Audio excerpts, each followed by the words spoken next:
Hey y'all, and welcome back to my channel. In this tutorial, we're going to create this really simple honeybee tumbler.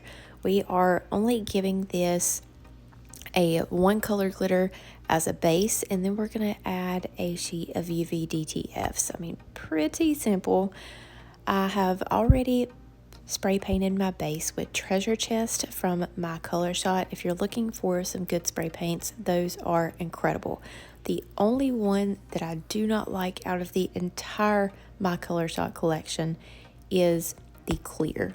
Clear does well if you are just sealing in some decals, but as far as sealing in that glitter, you need a really good thick spray paint coat, and for that I would use Rust-Oleum matte clear coat. Okay, so anything else, My Color Shot is the way to go. The paints are great, they go on super smooth, and you get great coverage with 1 to 2 coats. It doesn't take much at all, and they dry very fast. I don't have repelling issues, they're just top notch. So we are obviously using a 32 ounce plump from TIPSY Magnolia. I am adding on about 2 milliliters of the a little extra incorporated turbo dry epoxy. Now, obviously, I put on just a little bit too much. You want it to be almost difficult to pull around with your gloved hand. You do not want to have a thick coat on here at all whenever you're using any kind of glitter. Now, we're going to be using a chunky mix, so it's not going to show as bad if we were to have any streaking or any puddles of epoxy on here to where the glitter could sink down in it a bit. But if you are using a super fine glitter, it is absolutely going to show if you don't have this micro thin. So I just realized that I had a little bit too much on there. I went ahead and pulled some of that off, and then I'm spreading out what is left, and I'm going to go back over it, just dabbing my hand all around. This is going to give that epoxy some texture. It's going to remove all of the streaking from rubbing the epoxy on, so our glitter application is super smooth. The glitter that we're going to use is Daffodil from Glitter Dip Sips. This is a custom mix that we did for one of our boxes that had the vinyl in the background on. Actually, the vinyl you see in the background is from Gracefully Created. Oh my gosh, it was such a gorgeous box. It was my favorite box of all time. It was beautiful. And I do have 2 other custom glitters available at Glitter Dip Sips. I'll have them listed below, but she does have them on her website. All you have to do is type in Brittany Barnes Boutique and it will pop up all 3 colors.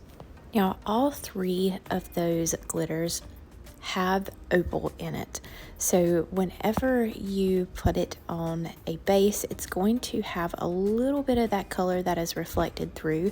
If I would have put this on a bright yellow base, this glitter would really pop and be almost neon, with a little bit of rainbow color shift to it. But I wanted it to be a goldish tint, and I definitely got the color that I was going for. So we used the Treasure Chest as a gold base, and it's just really going to go well with the honeybees and the honey. It's going to have that gold tint instead of that bright yellow. While we're putting our glitter back, I do want to mention that the really cute tumbler arm holder is from Dimensional Drinks. It would be cuter if I would take the time to decorate it, but I mean, listen, I'm barely even making it past the door of my room these days. So we're lucky to have this tumbler tutorial out, much less anything else. The work-life balance has just been way off. Definitely leaning towards more work, so it has been really difficult for me to create any sort of content, but I did get the craft room really nice and organized once again. It feels like my craft room has been new for months and months. I think I finished it before Christmas of last year.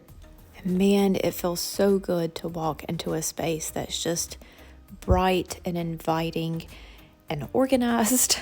But you know, it is what it is, and I have been so out of touch with tumbler community and what everyone is working on. So please, if there is something that you want to see, what season are we on? Are we doing Christmas cups now? Like, I have no idea.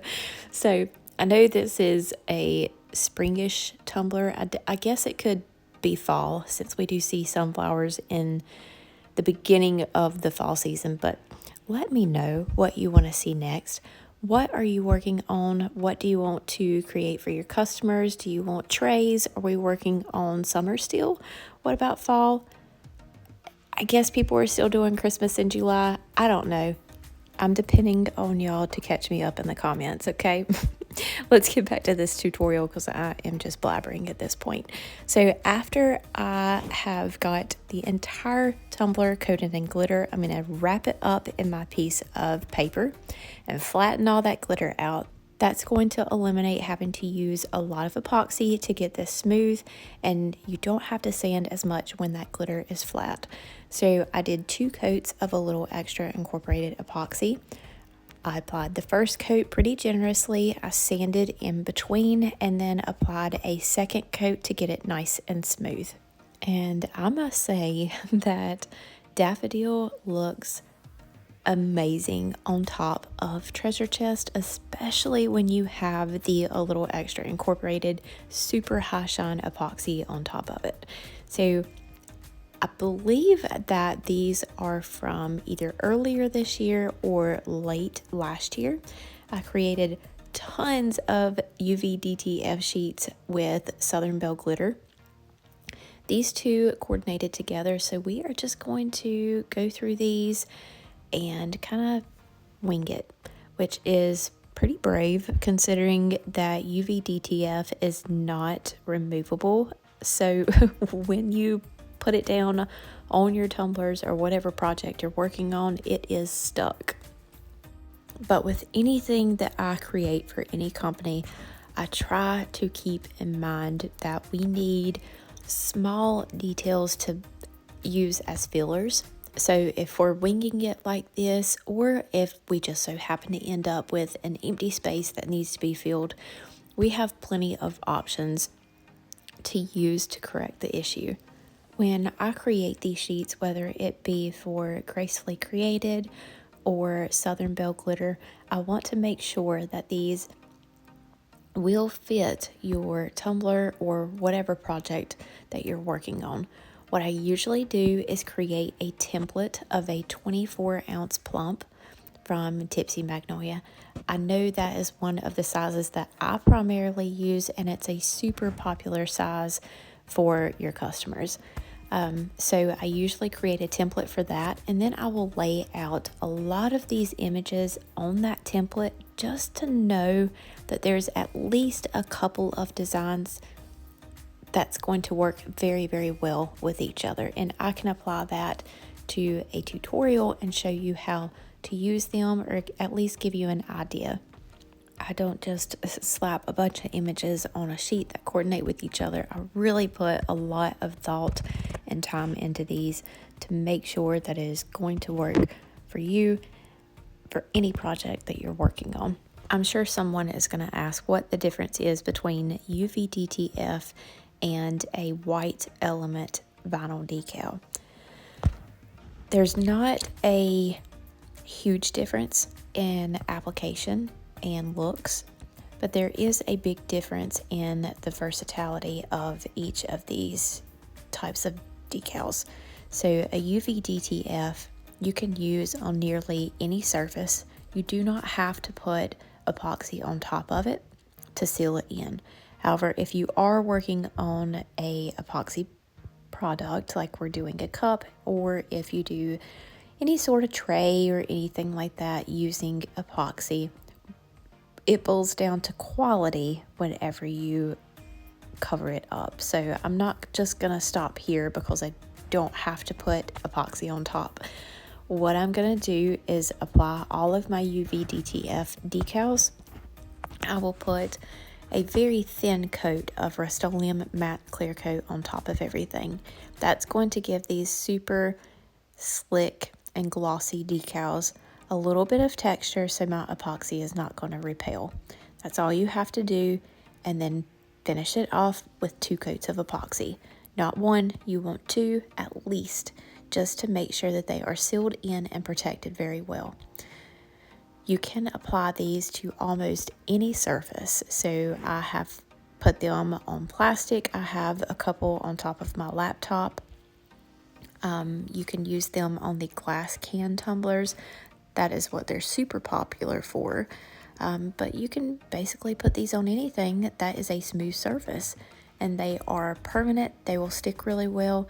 You just want to tell your customers not to put them in the dishwasher, of course, or allow them to soak in any water, because it can cause some of the glue residue on the side to either turn like a milky white color or cause the decal to begin to lift. You also don't want to leave these in a hot car. I mean, all of the things that you wouldn't do with an epoxy tumbler, you don't want to do using the UVDTFs. I do think that there's a little bit of a learning curve to application for these, because the vinyl is so flexible, and UVDTF is a little bit thicker. So to me, it does give a tumbler or a project a little bit of a 3D effect.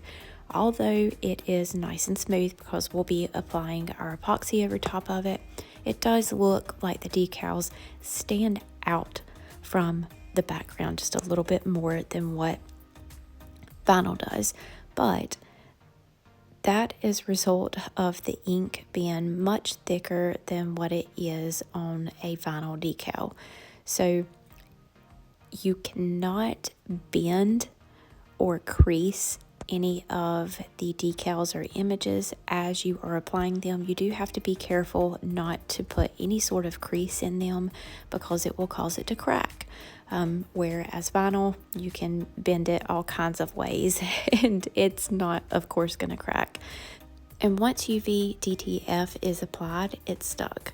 The only way that you can remove it is to, there's a couple of ways. If you're using a glass can tumbler or something, you can throw in a dishwasher. To make it super fast and easy for me, all I'll do is pop it in the dishwasher with the rest of my things, run it through a cycle, and then it helps heat it up and it will curl the edges of the UV DTF. Obviously, we can't do that with an epoxy tumbler, so what I would use to remove them if I put it in the wrong place is my heat gun.